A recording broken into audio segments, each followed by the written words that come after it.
आज हम बात करने वाले हैं लव बर्ड्स की ब्रीडिंग के बारे में, किस तरह आप उनसे अच्छे बच्चे ले सकते हैं, ज्यादा से ज्यादा अंडे ले सकते हैं, और अगर आपके पास लव बर्ड्स हैं तो उनकी केयर किस तरह करनी है। यह सारी इन्फॉर्मेशन आज की वीडियो में मिल जाएगी। तो चलिए शुरू करते हैं। दोस्तों, मैं इसी वीडियो में सारे पॉइंट्स क्लियर कर दूंगा और एक एक करके बात करूंगा। अगर फिर भी कोई सवाल हो तो आप कमेंट में पूछ सकते हैं, वरना वीडियो बहुत लंबी हो जाएगी। अगर आप लव बर्ड्स रखना चाहते हैं और उनसे कुछ कमाई भी करना चाहते हैं तो सबसे बेहतरीन तरीका यही है कि आप उन्हें घर पर तैयार करें और उन्हें ब्रीड करवाएं। एक बर्ड खरीदते वक्त किन किन चीजों का ख्याल रखना है। सबसे बड़ा मसला पेयरिंग। लव बर्ड्स में सबसे ज्यादा जो मसला आता है वो है इनकी पेयरिंग का। लोगों को कंफर्म नहीं होता कि कौन मेल है कौन फीमेल, जिसकी वजह से उनका काफी टाइम जाया हो जाता है। मेल फीमेल में फर्क कैसे करना है। केज का साइज। केज 3 फीट का होना चाहिए। अगर 3 फीट का नहीं है तो 1.5 फीट में भी काम चल जाता है, लेकिन इससे छोटे केज में इन्हें बिल्कुल न रखें, वरना ब्रीड होने में बहुत मुश्किल और ज्यादा टाइम लगेगा। ब्रीडिंग बॉक्स भी लगाएं, चाहे लकड़ी का हो या प्लास्टिक का, दोनों में ये ब्रीड कर लेते हैं,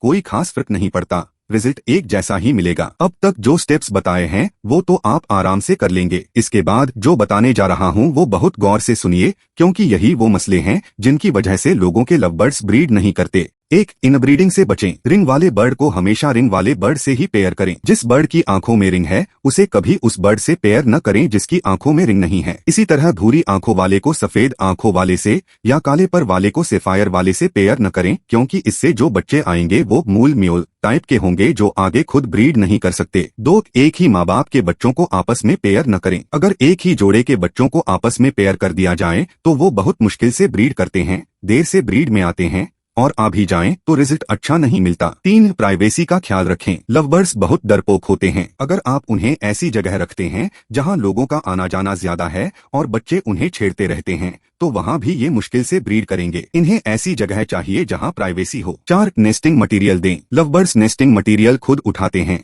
इसलिए बांस, एक तरह की घास या लंबी नेस्टिंग स्ट्रिप्स ब्रीडिंग बॉक्स में डाल दें, इससे वो अच्छा घोंसला बनाते हैं। एक बात का ख्याल रखें, अक्सर लव बर्ड्स रोशनी और रूटीन के आदी होते हैं और कई बार नेस्टिंग नहीं उठाते। अगर ऐसा हो तो परेशान न हो, बस बॉक्स में कुछ सेटिंग डाल दें, वो खुद घोंसला बना लेंगे। और अगर फिर भी सेटिंग बाहर निकाल कर फेंक दें या पसंद न करें तो सेटिंग निकाल दें, ये कोई बड़ी बात नहीं, वो सादे बॉक्स में भी ब्रीड कर लेते हैं। अगर क्रॉस नहीं कर रहे तो अगर लव बर्ड्स क्रॉस नहीं कर रहे तो इसकी वजह ये हो सकती है कि इनकी उम्र कम है या इन्हें सेट होने में थोड़ा और टाइम चाहिए। नई जगह पर जाने के बाद सेट होने में 1 महीना भी लग सकता है। पहले मेल बॉक्स के अंदर जाता है, फिर फीमेल जाना शुरू करती है, तो थोड़ा टाइम दें, परेशान होने की जरूरत नहीं। क्रॉस तो कर रहे हैं मगर एग नहीं दे रहे। अगर ये पहली बार ब्रीड कर रहे हैं तो इन्हें एक्सपीरियंस नहीं होता। सही तरीके से क्रॉस करने में थोड़ा टाइम लगता है, थोड़ा और वक्त दें, ठीक हो जाएंगे। दूसरी वजह ये भी हो सकती है कि जो स्टिक आपने लगाई है वो मूव हो रही हो या हिल रही हो, जिससे क्रॉस सही से नहीं हो पाता।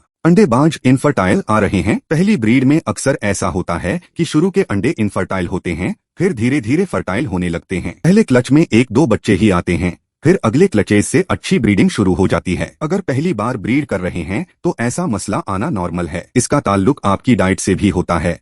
इन्हें रोजाना सोक्ड सीड्स दें। मिक्स्ड सीड मिक्सीजार पर अलग से वीडियो बनी है, वो भी देख सकते हैं। इसके अलावा कैल्शियम और मल्टीविटामिन जरूर दें। सनलाइट का ख्याल। बर्ड्स को कुछ देर सनलाइट जरूर मिलनी चाहिए। अगर आपका केज इंडोर है, कमरे में रखा है, तो विटामिन डी का इस्तेमाल करें, इससे धूप की कमी काफी हद तक पूरी हो जाती है। खंभों परचेस के आसपास कंबल लगाना भी थोड़ा फर्क डालता है और बर्ड्स की प्राइवेसी में मदद करता है। बच्चे निकलते हैं मगर मर जाते हैं। अगर ऐसा हो रहा है तो इसकी मेन वजह यह है कि बच्चे कमजोर हैं और उनकी कमजोरी की वजह है पेरेंट्स की डाइट। जैसे पहले बताया, सोक्ड सीड्स दें, मिक्स्ड सीड अच्छा दें और पानी में विटामिन जरूर डालें। डाइट का पूरा ख्याल रखें। बच्चों को अलग कब करें। कई लोग बच्चे की गर्दन पर काला निशान आने का इंतजार करते हैं, फिर अलग करते हैं। कुछ लोग जैसे ही बच्चा घोंसले से बाहर आता है तुरंत अलग कर देते हैं। सही तरीका यह है, जब बच्चा खुद से पेट भर के खाना शुरू कर दे तो 1-2 दिन बाद उसे अलग कर दें, वरना वो पेयर को डिस्टर्ब करता रहेगा और नेक्स्ट क्लच में देर हो जाएगी। एक और बात, जब बच्चों को अलग करें तो उन्हें एक बड़े केज में रखें ताकि वो उड़ सकें। जितनी ज्यादा उड़ान फ्लाइंग करेंगे उतनी अच्छी उनकी ग्रोथ होगी।